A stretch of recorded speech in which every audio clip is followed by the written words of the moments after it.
So me and John here are at EB Expo in Sydney in 2013. John and I have both seen Call of Duty Ghosts, as you can see behind us. And I also got to check out Battlefield 4. So we'll start with Call of Duty Ghosts. What are your impressions of Call of Duty Ghosts? Look, I gotta be honest, it feels like a Call of Duty game, therefore it is good. Like, I can't say it's the be-all, end-all of first-person shooters. I don't feel like they've done anything innovative unless you're a big fan of canines in video games. Or leaning. Or leaning, yeah, which you never use in multiplayer because the whole thing is about fast-paced action and constantly being on the move. And the way leaning works is you've got to move up to a wall and then it's all context sensitive. So by the time you've got the lean working, somebody's already knifed you in the back. It's, yeah. I'll buy it, but... Reluctantly. Reluctantly, yes. Alright, I got to check out Battlefield 4. I didn't actually get to see any, like, you know, that dynamic kind of destruction of the maps and stuff Really? like that. Not in the one I was in, at least from what I saw. It was pretty much a bunch of islands, and you had to kind of use jet skis and boats to go in between the islands and, like, defend some points. I had, like, the best Battlefield moment, though. So I was in a boat, and one of the enemy was, like, swimming between the two islands. I'm like, alright, I'm going to run this guy down. Go, like, full pelt, and then I see in the corner of my eye, like, an enemy ship trying to pick him up, and then we cross past, and, like, we hit, like, right there, and then, like, just miss, like, I end up just missing the guy, and they just blow me up. I don't know. Battlefield's definitely one for, like, having those kind of moments and stuff, so I am definitely more excited about Battlefield 4 than Call of Duty Ghosts. If it's even comparisons, it's Battlefield's so good. Like, does it interest you at all? Battlefield, absolutely. I still got to get around to playing Battlefield 3. For me, Battlefield, the ones I predominantly play, like the really old ones, like 1945, or 1942, and 1945, the modern, things like that. Also 2142. If Battlefield ever came out and said, hey, we're going to make Battlefield 5, Battlefield 2142 Part 2 Electric Boogaloo, I would buy that. I would buy the collector's edition and pre-order and the whole deal, right? i.e. Titanfall. Yeah, that's it. Well, yeah, pretty much. But no, Battlefield 4 looks pretty good. Battlefield 3 didn't interest me so much. I did have a go at it on like a really premium, beautiful computer that Intel had running and things like that. But for me, it just felt like a J.J. Abrams movie. It was lens flare everywhere. Yeah. Did not like that. Battlefield 4, though, it looks like they've kind of turned down the lens flare filter, and it's somewhat playable.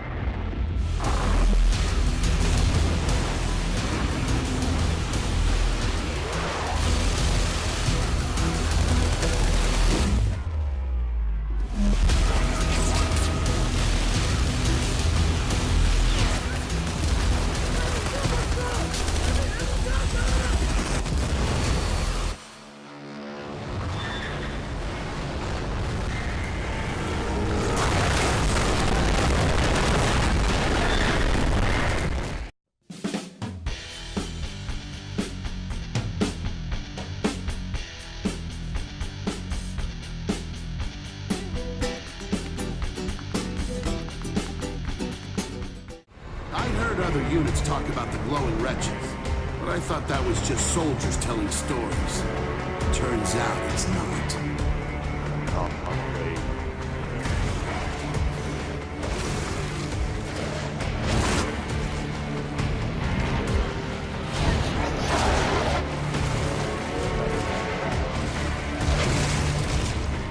The Gears of War trilogy wrapped up pretty well a couple of years ago, but Microsoft weren't going to let one of their biggest exclusive franchises wither and die.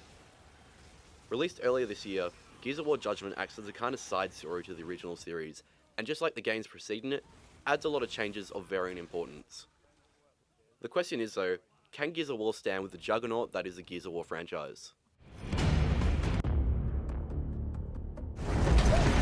There goes a record. What?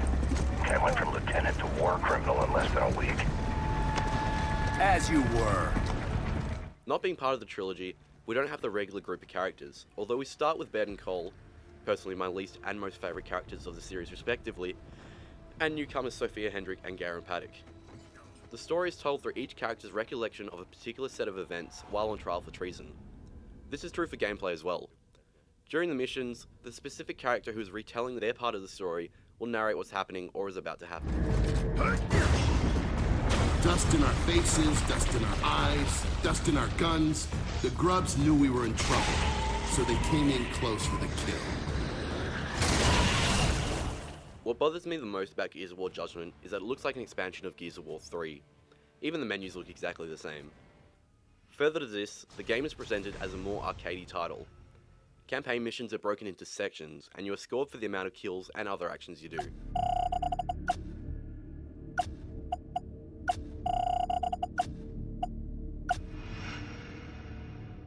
One of the new features is the declassified missions.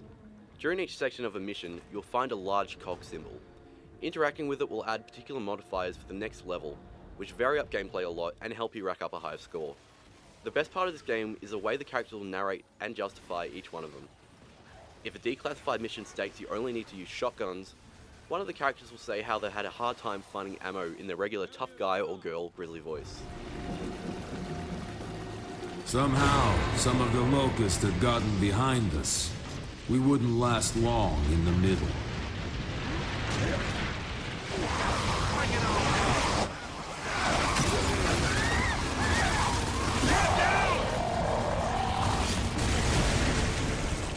It wouldn't be a new Gears of War game without Horde mode.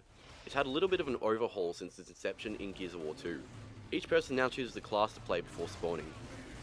These different classes add a bit more depth to the game, with certain classes being vital in surviving. Also, the maps are now split into multiple sections.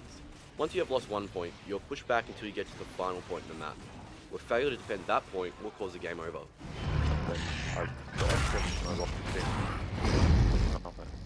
The Gears of War series is often criticised for being derivative.